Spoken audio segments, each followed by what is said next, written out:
تھوڑا سا واپس آؤ یار، تھوڑا سا دائیں بائیں دیکھو، تھوڑا سا پیار کرنا شروع کرو. ہمارے اپنے ہیں، ہمارے قریبی ہیں، ہمارے کلاس فیلوز ہیں، ہمارے گھر میں رہنے والے ہیں، گلی محلے والے. کوئی کسی نے کسی کا قتل نہیں کر ڈالا. ہمارے سینوں میں بلا وجہ کے بوجھ ہیں یار، ہمارے مفت کے جھگڑے ہیں، ہماری بدگمانیاں اتنی زیادہ ہو گئی ہے کہ کچھ لوگوں کے پاس بیٹھے تو لگتا ہے کوئی بندہ اچھا رہا ہی نہیں یار، زمانے میں کوئی خیر ہی نہیں رہی.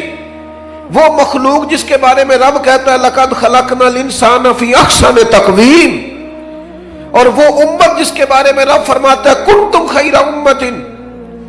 اتنے بڑے اعزاز والے لوگوں کے شکوے اور پھر صحیح العقیدہ لوگوں کے شکوے. وہ میرے بھائی تھوڑا سا تو گنجائش پیدا کرے. دو ہی بندے ٹھیک ہیں، ایک میں ٹھیک ہوں، ایک جو ہاتھ باندھ کے میری ہاں میں ہاں ملاتا ہے وہ ٹھیک ہے، اور تیسرا بھی ٹھیک ہوتا ہے. بھائی تھوڑی تیسری کی بھی سنیں، اپنی طبیعت سے بوجھ اتارے، اپنے گمان کو اچھا کرے. آپ کو پتہ ہے ڈپریشن اور ٹینشن سب سے زیادہ کب ہوتی ہے؟ اور یہ مرض غریبوں کا نہیں، امیروں کا ہے زیادہ تر. پاکستان میں بڑھتا جا رہا ہے. اپنا ہی بوجھ معاذ اللہ لوگ اٹھا نہیں پاتے اور خودکشی کرتے ہیں. یہ جان تیری نہیں ہے، یہ اللہ کی امانت ہے. یہ تو اپنی مرضی سے نہ دنیا میں آیا ہے نہ اپنی مرضی سے جا سکتا ہے. اپنی مرضی سے مرے گا تو خودکشی حرام ہے، اور اگر ان کی مرضی سے جائے گا تو شہادت ہے، پھر درجات کی بلندی ہے. ہم کمزور پڑتے جا رہے ہیں. کیوں زیادہ ہوتی ہے ڈپریشن ٹینشن؟ آپ کو عرض کروں، ہم بدگمانیاں بڑی پھیلاتے ہیں. ہمیں لوگ اچھے نہیں لگتے، ہماری رائے مثبت نہیں رہتی. ہمیں اپنی مرضی کے حساب سے لوگوں کو ترتیب دینا ہے، اپنی آنکھ سے لوگوں کو دیکھنا ہے، اپنا زاویہ نگاہ ہے، اپنے دائروں میں بند ہے. او بھائی ہم دیکھو نا، میاں بیوی اگر گھر کے اندر میاں بیوی کا اتفاق نہ ہو تو گھر میں ساری سہولیات بھی ہو تو گزارا کرنا مشکل ہے. لیکن یہ بدگمانیاں کون پیدا کرتا ہے؟ اپنے قریبی لوگ پیدا کرتے ہیں. ویکھو منڈا تھکے آیا، پانی نہیں سو دیتا انہوں. بھائی اتنی سی بات ہے، آپ نے ہلکی سی بات ہی کی تھی، بالکل کوئی سخت بات نہیں. لیکن وہ خامد تو سوچنے لگ جاتا ہے واقعی بات تو ٹھیک ہے، اس نے تو پانی نہیں پوچھا. آپ چلے گئے اپنے کمرے میں، آپ کا وہ ساری رات انہوں نے لڑ کے جھگڑا کر کے گزار دی. اور میاں بیوی کے جھگڑے کا سب سے زیادہ نقصان ان کی اولاد کو اٹھانا پڑتا ہے. میں نے تڑپتے بچے دیکھے ہیں کہ ابا لڑتا ہے، روتی بیٹیاں دیکھی ہیں کہ جوان بچیوں کے ہوتے ہوئے بھی باپ اپنی بیوی کے منہ پہ تھپڑ مارتا ہے. کیوں ہوتا ہے؟ بدگمانیوں کو عروج ہے، غلط فہمیاں پال کے جما لیتے. اچھا گمان، اچھی سوچ، اور وہ آپ کے تزکیہ نفس کی سوچ کو مضبوط کرے گی. مسلم شریف میں لفظ ہے، حضور نے فرمایا اچھا سوچا کرو، اچھا سوچنا بھی عبادت ہے. تم گمان اچھا رکھو، اچھا گمان. آپ دیکھیں نبی پاک علیہ السلام کا طریقہ کیا ہے سوچنے کا. 10 دن نبی پاک نے طائف میں قیام کیا. یہاں 2 منٹ کوئی شخص کسی سے ذرا ٹکرائے تو پھر اس کا لہجہ دیکھیں آپ، دیکھنے والا ہوگا. 10 دن حضور نے قیام کیا ہے اور ان کو تبلیغ کی ہے اور جواب میں پتھر کھائے. اور جب کریم واپس آئے ہیں، ہمارے ہاں بھی لوگ معاف کرتے ہیں، پر معاف وہ کرتا ہے جس میں بدلہ لینے کی طاقت نہیں ہوتی. وہ کہتا میں نے اللہ پہ چھوڑ دیا. اور جس کے پاس طاقت ہوتی ہے وہ پھر اینٹ کا جواب پتھر سے دیتا ہے. جب واپس آئے، سعد غلام نے عرض کی یا رسول اللہ انہوں نے تو حد کر دی. عرب کی جو روایتی مہمان نوازی تھی وہ بھی نہیں کی، جو مزاج تھا اخلاقیات کا وہ بھی بھول گئے. دین قبول کرنا، کرے دعا یہ تباہ ہو جائے. یہ میں تقریر کر رہا ہوں، آپ سن رہے ہیں، لیکن ایک ہمت کرو نا اپنی ذاتی دشمن کے لیے ایک دعا کر کے تو دیکھو بھلا. ایک ہمت کرے نا، یہ کئی دفعہ سنا ہے نا حضور دشمنوں کی ہدایت کی دعا کرتے، تو ایک ہمت کرے نا کسی ایک ذاتی دشمن کے لیے جو ذات کا دشمن ہے، نظریے کا نہیں، اس کے لیے کر کے دیکھو نا ایک دعا بھلا. یہ ہمت کرو، یہ بھی تو حضور کا طریقہ ہے نا. لیکن مجھے بڑے افسوس سے کہنا پڑتا ہے ہم نے سنتیں بھی 4-5 موٹی موٹی یاد کی ہیں، داڑھی عظیم سنت ہے، پگڑی عظیم سنت ہے، مسواک عظیم سنت ہے، لیکن میرے بھائی سچ بولنا بھی تو سنت ہے نا، دل صاف رکھنا بھی تو سنت ہے نا، غیروں کے لیے دعا مانگنا بھی تو سنت ہے نا، کسی کے حق میں نرم رہنا بھی تو حضور کی سنت ہے نا، خیر خائی بھی تو نبی پاک کی سنت ہے۔ ان پر توجہ کب ہوگی؟ آپ غور کریں، عرض کی یا رسول اللہ دعا کرے تباہ ہو جائے تو حضور نے ہاتھ اٹھائے، کہا اے اللہ انہیں ہدایت دے دے، انہیں پتہ ہی نہیں یہ کیا کر رہے ہیں۔ اس طرح بندہ بچوں کے بارے میں ذہن نہیں بناتا کہ ابھی بچہ اسے پتہ ہی نہیں، اللہ ہدایت دے دے۔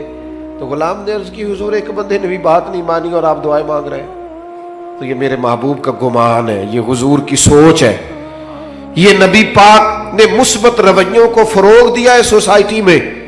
کریم فرمانے لگے یہ نہیں نہ مانتے تو میں پھر بھی ان کی ہلاکت کی دعا نہیں کروں گا، اس لیے کہ اگر یہ نہیں مانتے تو مجھے امید ہے ان کی آنے والی نسلیں مان جائیں گی، ان کی نسلوں کے بارے میں خوشگمانی، ان کی نسلوں کے بارے میں۔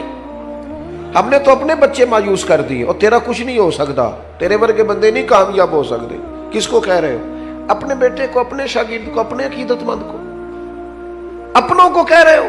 وہ میرے پاس ایک بزرگ اپنے بچے کو دم کرانے لائے تو انہوں نے اتنی لمبی لسٹ شکایتوں کی کھول دی، کہنے لگے جی 4 بچے ہیں، یہ ضدی بھی بڑا ہے، نکما بھی بڑا ہے، نلائق بھی بڑا ہے، بات بھی کوئی نہیں سنتا، سارے گھر میں رٹا ہی اس کا ہے۔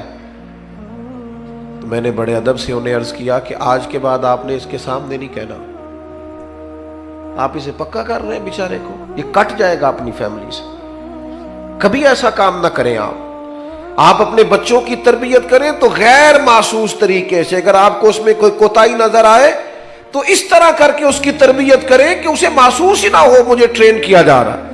لیکن ہم کیا کر رہے ہیں؟ دیکھیں نا، حضور علیہ الصلوۃ والسلام ہماری جانوں کے مالک ہیں، محبوب کسی کا نام لے کے اگر نصیحت کرتے تو وہ واری صدقے جاتا، لیکن کریم کو کبھی کسی کی شکایت ملتی تو حضور مطلق بات کرتے، فرمایا لوگوں کو کیا ہو گیا ہے، لوگوں کو کیا ہو گیا ہے، لوگوں نے اب یوں کرنا شروع کر دیا ہے۔ وہ دوستو، رب کی مخلوق کے بارے میں اچھا گمان، اچھی سوچیں، یہ پتہ چلے گا کہ آپ تزکیہ نفس کی طرف جا رہے ہیں، طہارت نصیب ہو رہی ہے۔ میں نے اپنی زندگی میں اکثر لوگوں کو دیکھا ہے کہ انہوں نے اگر چاہا ہے تو بہت سارے لوگوں کے حق میں رائے عامہ ہموار کر دی ہے۔ اگر انہوں نے چاہا ہے، کسی شخص نے جا کے کہا جناب آج فلاں شیخ کے مل کے آیا ہوں، تقریر سن کے آیا ہوں، کیا بات ہے، بڑا لطف آیا ہے، کیا بات، لیکن اب وہ بدگمانی پیدا کرنی ہے نا، فوراً ایک بات چھوڑیں گے، او تے ساری گلہ ٹھیک نے، ہنسے نہیں سن ذرا صحیح کر کے، یہ طریقہ اس طرح کا نہیں، بیٹھے ٹھیک، بھائی وہ انسان ہے، 99 خوبیاں نظر آئی ہیں، بحیثیت انسان بھی 1-2 رہ جاتی ہیں، تھوڑی گنجائش تو دے اللہ، اچھا گمان تو، اور پھر اس کا ابلاغ کریں گے، ہلکا ہلکا دوسرے کو بتائیں گے، وہ تو نے دیکھا کیسے بات کر رہا تھا، وہ تو نے دیکھا آنا جانا کیسا تھا، وہ تو نے غور کیا ہے اس کا۔ وہ میں جیسا کہ میں نے عرض کیا ہے 6-6 7 جگہوں پہ جانے کا موقع ملتا ہے، اب مجھے کوئی شخص روک رہا ہے اگر باہر کہ آپ رکیں، تو جہاں آگے پہنچنا ہے وہ یہ تو پوچھ ہی نہیں رہا کہ آپ نکلے ہیں کہ نہیں نکلے، وہ کہہ رہے ہیں پہنچے کتنے ہو، اچھا وہ یہ بھی کہہ رہے ہیں پہنچے کہاں، اور بلا کے چاہے بٹھا دے، اس وقت اتنا مشکل کیا ہوتا ہے، پہنچے نہیں آپ، لیٹ ہو گئے، پریشان ہے، اور پھر ہر 10 منٹ کے بعد کہتے ہیں بلا تاخیر، ہر 10 منٹ کے بعد کہتے ہیں، رات 1 بھی بج جائے تو نقیب محفل نے یہی کہنا بلا تاخیر، کیونکہ اس بیچارے رٹا یہی لگایا ہوا، اللہ ماشاءاللہ۔ تو اب وہ میں جا رہا ہوں، لوگ ملنا چاہ رہے ہیں، میں بڑی تکلیف بعض اوقات محسوس کرتا ہوں کہ یار ان لوگوں سے مل لیتا، لیکن وہ دیکھنے والا اچھا گمان کرنا اس کے لیے مشکل ہو جاتا ہے کہ یار یہ کھڑا کیوں نہیں ہوا، اسے رکنا چاہیے تھا، لیکن وہ اس مشکل کو نہیں سمجھتا کہ جناب کس طرح اچھا گمان جب آپ سوسائٹی میں کرتے ہیں پھر اس کا ابلاغ بھی ہوتا ہے۔ حضرت بشر حافی رحمۃ اللہ علیہ بغداد کی جامع مسجد میں جمعہ پڑھتے تھے، کوئی انہوں نے دنیا داری نہیں بنائی تھی، جس آدمی نے جوتے نہ خریدے ہوں پہننے کے لیے اس کا کسی سے کیا رٹا ہوگا، لیکن مخلوق تو فنکار ہے اس درجہ کے پل بھر میں، سنگے در کعبہ سے بھی اصنام تراشے، تم کون ہو کیا چیز ہے داغ کبابی، لوگوں نے تو مریم پہ بھی الزام تراشا۔ لوگ باز آتے ہیں کوئی شکوہ کرنے سے، جس بندے کا کوئی رٹا نہیں کسی سے، ان پر بھی الزام لگا دیا، شکوہ شروع ہو گیا، بدگمانی۔ کیا ہوا جی؟ ایک تاجر کہنے لگا جی بابا صرف جمعے والے دن فرض ہی پڑھتا ہے، باقی نماز ہی نہیں پڑھتا مسجد میں۔ یہ مسجد کے امام پر بعض لوگ بڑی سختی کرتے ہیں، کہتے ہیں عصر کی پہلی 4 سنتے نہیں پڑھتا۔ تو میں نے کہا ضروری ہوتی تو اللہ رسول فرض کرتے، آپ کیوں کر رہے ہیں؟ جس چیز کو اللہ رسول نے ضروری قرار نہیں دیا آپ کیوں دے رہے ہیں؟ تو کہا جناب حضرت بشر حافظ صرف فرض جماعت سے پڑھتے ہیں، اور اس نے یہ بات کئی لوگوں سے کی، دیکھو یار یہ درویش بنے پھرتے ہیں، بڑے پیر ہیں، اور یہ صرف فرض پڑھ کے نکل جاتے ہیں مسجد سے۔ بہت سارے لوگوں نے سمجھایا کہ یار تمہیں ایسا نہیں کرنا چاہیے۔ بالآخر ایک دن ایک صاحب نے کہا یار تو پتہ ہی کر لے کدھر جاتے ہیں۔ حضرت نے مسجد میں باجماعت نماز جمعے کی ادا کی، مسجد سے باہر نکلے، اور پھر دوڑ کے، اب وہ پیچھے چھپتا چھپاتا تجسس کر رہا ہے، ڈھونڈ رہا ہے کدھر جاتے ہیں۔ حضرت نے جیسے ایک دکان سے نان خریدے تو کہنے لگا اوہو مولوی کو بھوک نے ستایا تھا، سنتیں چھوڑ دی اس نے۔ تھوڑا آگے بڑھے تو کباب خریدے، کہنے لگا عمر دیکھو اور زبان کے ذائقہ دیکھو۔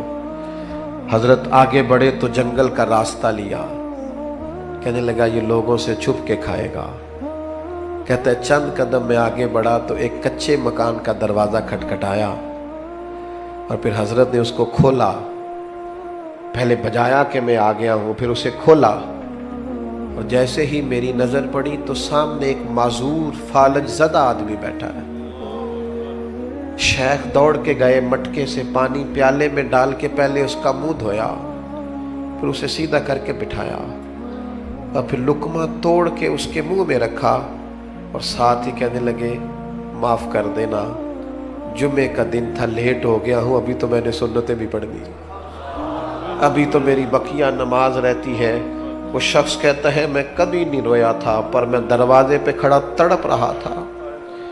یار یہ ذوق ہم نے انسان، یا ایھا الذین آمنوا اجتنبوا کثیرا من الظن ان بعض الظن اثم، ایمان والوں بہت سے گمانوں سے بچا کرو، بعض گمان بھی گناہ۔ میں نے سوچا ہی نہیں جو آدمی اتنا بڑا، جو کام بڑا تھا، میں اسے کیا سمجھتا تھا۔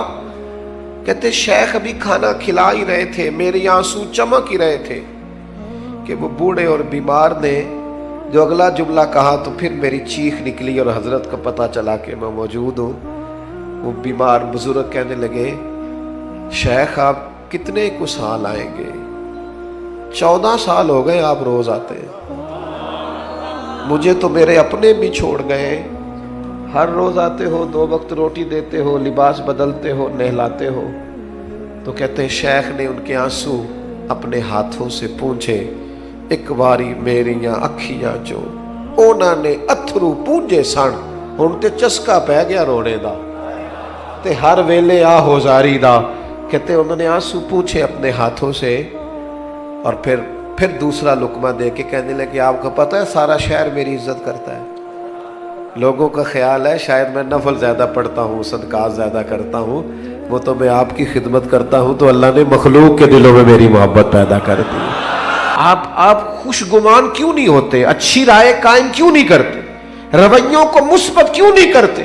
بیٹی کی شکایت آ گئی ہے میکے سے، کام نہیں کرتی ٹھیک سے، اسے تو انڈا نہیں ابالنا آتا ڈھب سے، تو ابا جی وکیل بن گئے، اماں وکیل بن گئی، کہنے لگی بچی ہے، سیکھتے سیکھتے تو مہربانی کرو نا یہی والا کلیہ بہو کے لیے بھی استعمال کرو، یہ بہو کے لیے بھی کہو کہ ابھی بچی ہے، سیکھتے سیکھتے جب آپ کا بیٹا اعتراض کرے کہ کھانا ڈھب سے نہیں بناتی تو انہیں کہو شہزادی تھی اپنے باپ کے گھر میں، وہ اگرچہ غریب تھا پر بیٹی کی خواہش پوری کرتا تھا، اس نے لاڈ سے رکھی تھی، اٹھتی تھی کام کرنے کے لیے، اور اماں اٹھاتی تھی تو ابا کہہ دیتا تھا ساری عمر کام ہی کرنے سو، پتہ نہیں اگلے نے کی سلوک کرنا ہے، چل میری دھی نو 4 دن سکون نہ رہ لین دے۔ یہ لاڈلی تھی، کسی کی شہزادی تھی، تیرے گھر آئی ہے چھوڑ چھاڑ کے، اور تیری خوش گمانی کیوں قائم نہیں ہوتی؟ کیوں بدگمان ہے ہم اتنے؟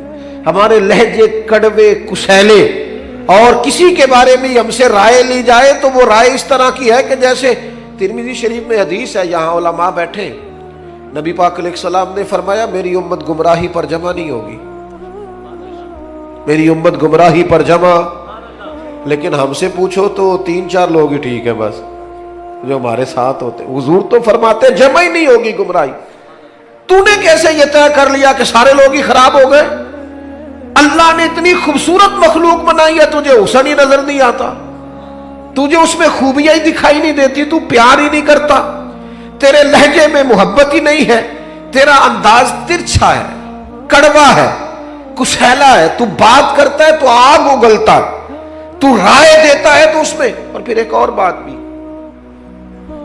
جو پاکیزگی والے لوگ ہوتے ہیں ان کی تو ساری نظر ہی اپنے گناہوں پہ ہوتی ہے۔ ہم جب بھی بات کرتے ہیں نا بڑا کھل کھل کے کرتے ہیں، بات کرتے ہیں تو بڑا جناب ہمارا انداز عجیب ہوتا ہے کہ جیسے بڑے پرہیزگار ہیں، بڑے بھولے بھالے، بڑے اللہ والے، ریاض آپ کو بس ہم ہی جانتے، لیکن اپنی کوتاہیوں پر نظر ہی نہیں کرتے۔ نتیجہ کیا نکلتا ہے؟ زمانے کے عیب اچھل اچھل کے آتے ہیں، کمزوریاں اچھل اچھل کے آتی۔ صاحب مکتوبات 2 صدی نے ایک بات لکھی ہے، کہتے ہیں حضرت موسیٰ کلیم علیہ السلام کو ایک دفعہ حکم دیا گیا تھا کہ بستی میں سب سے اچھا آدمی ڈھونڈ کے لائیں۔ تو اب جسے حضرت موسیٰ اچھا کہیں گے بھلا کتنا کو اچھا ہوگا؟ جناب کلیم نے ایک متقی پرہیزگار ظاہر و باطن کا حسین آدمی ڈھونڈا، مالک یہ سب سے پرہیزگار ہے۔ حضرت موسیٰ علیہ السلام نے اب اس نیک آدمی کی ڈیوٹی لگائی، فرمایا بستی میں جو سب سے گناہگار ہے وہ تو نے ڈھونڈنا ہے، نیکوکار میں نے ڈھونڈا ہے، اب سب سے گناہگار آپ کی توجہ ہے میری بات پر؟ جو نہیں بول رہے ان کی بھی ہے کہ نہیں؟ بس میں سوئی میرے سامنے آپ فکر نہ کریں، اور میں تو ویسے ہی تقریر بڑی تھوڑی کرنے کا عادی ہوں، کوشش ہوتی ہے کہ ایک ہی آنسو میں کہہ جاؤں گا میں دل طوفان بھیجا لانے سے بھی یا چشم فائدہ، 2 اشک ہی کافی ہے اگر اثر کرے تو۔ عزیز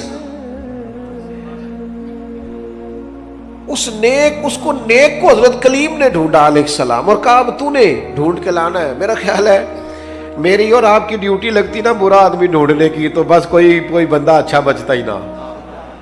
تو حضرت موسیٰ علیہ السلام نے اس سے کہا تو نے ڈھونڈ کے لانا ہے، تو اس بندے نے رونا شروع کر دیا۔ اس نے کہا حضور یہ کام میرے والا نہیں، میں نے تو کبھی پلٹ کے کسی کے عیب دیکھے ہی نہیں، مجھے ڈر آتا ہے، میں تو کمزور ہوں،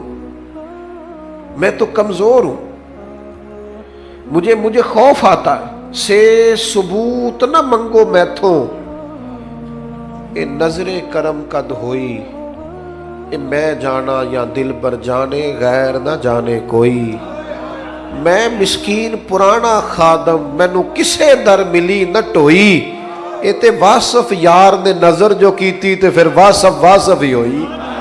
میں تو مسکین ہوں، میرے ذمہ نہ یہ کام لگائیں، مجھ سے نہیں ہو سکتا، یعنی سے ثبوت نہ منگو میں تو، اے پلا نظر کرم قد ہوئی، اے میں جانا یا دل بر جانے غیر نہ جانے کوئی، میں مسکین پرانا خادم کسے در ملی نہ ٹوئی، اے تے واصف یار نے نظر جو کی تھی، پھر واصف ہی ہوئی۔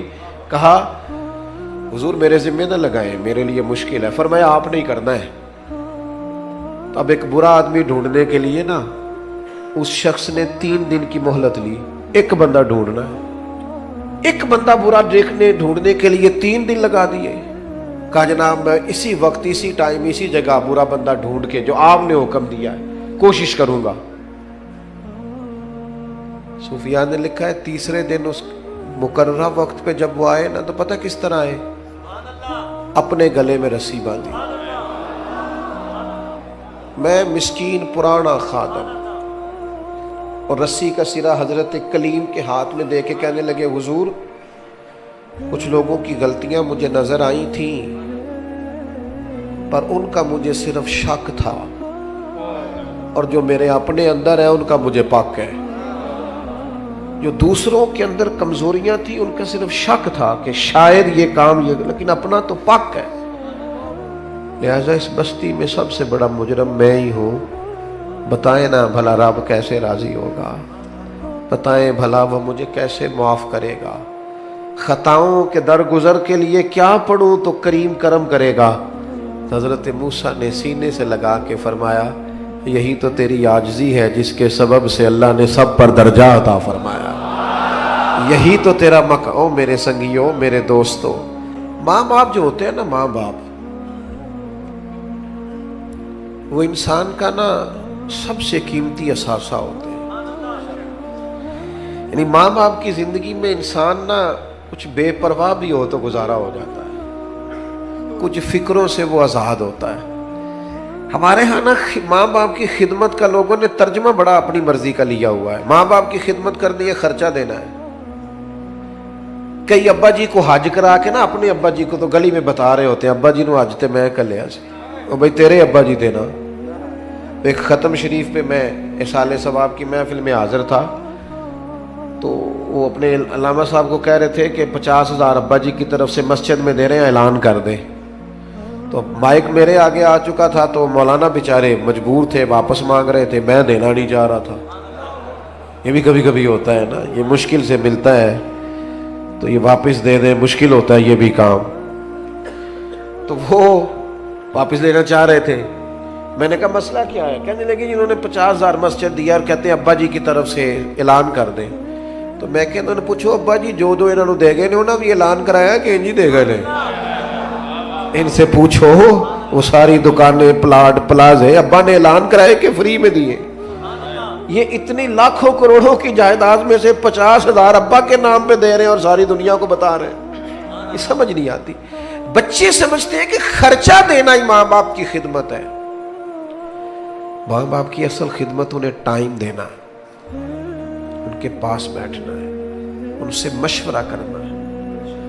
آنکھیں پتھر کی ہو جاتی ہیں ماں کی دروازہ دیکھ دیکھ کہ تو کب آئے گا. وہ نا جی آپ ذرا آپ سرد خانے میں رکھ دے ابا جی کو، میں 3 دن کی بس آپ رکھیں، مجھے فلائٹ مل گئی ہے. تو پہلے کیوں نہیں ملی؟ وہ تو پوچھتا پھرتا تھا لوگوں سے کہ بتاؤ کہ برطانیہ کی ٹکٹ کتنے کی ہے. اس وقت تو کیوں نہیں؟ والدین کو، دوستوں کو فون کرتے ہو نا، آج روٹی نہ کھانا باہر کھائیں گے، تو کر ایک فون ابا جی کو بھی، ابا جی میرے آنے تک روٹی نہ کھانا. ایک فون کر تو صحیح. اس دن ان کو شوگر کی دوائی نہیں کھانی پڑے گی، اس دن ان کو نیند کی گولی. ہو میرے پتر دا فون آیا، تو بیمار اماں کو فون کر، روٹی میں نے تیرے ہاتھ کی کھانی ہے، دیکھنا وہ بغیر دوائی کے اٹھ کے روٹی پکائے گی. لیکن وہ جو دینے والی چیز تھی وہ تو دی نہیں، ٹائم ہی نہیں دیا، توجہ ہی نہیں دی، غور ہی نہیں کیا. حضرت ایک شیخ، غالباً شیخ ابو سعید کے بارے میں صاحب رسالہ قشیریہ نے لکھا ہے، فرماتے ہیں میں حج کرنے جا رہا تھا، نفلی حج تھا میرا، میری تربیت کے لیے، میرے جیسے لوگوں کے لیے لکھا ہے انہوں نے. میرا نفلی حج تھا، دوسرا تیسرا تو گھر میں بیٹھا تھا. تو میری والدہ نے مجھ سے پانی مانگا، تو میرے دل میں خیال آیا کہ میں شیخ بھی ہوں، علامہ صاحب بھی ہوں اور حاجی بھی ہوں، کل جا رہا ہوں. تو چونکہ ہمیں عادت ہو جاتی ہے نا، جوتے کوئی اور ہی اٹھاتا ہے، پانی کوئی اور ہی پکڑاتا ہے. حالانکہ یہ بہت بڑی مصیبت ہے اگر لگ جائے تو. حضرت شیخ الحدیث علامہ عبد المصطفیٰ زرعی صاحب رحمۃ اللہ علیہ ہزاروں علماء کے استاد تھے. تو کبھی گفتگو کرتے تھے تو کہتے تھے میرے ساتھ ہزاروں لوگ وابستہ ہیں، پر شکر ہے میں اپنا جوتا خود ہی اٹھا لیتا ہوں، میں اس مشقت کا شکار نہیں ہوں، اس تکلیف میں نہیں آیا کہ میرا پروٹوکول بنتا ہے. تو شیخ فرماتے ہیں کہ میرے دل میں خیال ہے میں تو حج پہ جا رہا ہوں اور پھر میرا اعزاز بھی ہے، تو پانی چھوٹا بھائی بھی پلا دے گا تو حرج کیا؟ میں نے چھوٹے سے کہا او بھائی اماں کو پانی دینا. اٹھا، اس نے پیالہ اٹھایا اور مٹکے سے پانی ڈال کے والدہ کو پیش کیا. تو کہتے ہیں میرے دل میں خیال آیا یار سینکڑوں میل پہ حج کرنے جانا تیرے لیے آسان ہے اور 2 قدم پہ اٹھ کے اماں کو پانی پلانا مشکل ہے. اس کا معنی کیا ہے؟ اس کا مطلب کیا ہے کہ لوگ حاجی کہیں گے، نعرے لگائیں گے، کچھ نہ کچھ افتؤمنون ببعض الکتاب وتکفرون ببعض، کتاب کے بعض حصے پر ایمان لاتے ہو، بعض سے کفر کرتے ہو. اپنی من چاہا دین، یعنی یہ مسئلہ سارے مردوں کو یاد ہے کہ 4 شادیاں کرنا جائز ہے، تو بھئی دین میں اور بھی تو کئی چیزیں جائز ہیں، وہ کیوں نہیں یاد کی ہوئی؟ یہ سب نے یاد اپنی مرضی کی چیزیں اخذ کی ہیں. تو میرے عزیز شیخ فرماتے ہیں میں نے حج کا ارادہ ملتوی کیا اور میں نے سوچا 1 سال پورا ماں کی خدمت کروں گا اور اگلے سال حج کرنے جاؤں گا کیونکہ میرا نفل حج ہے.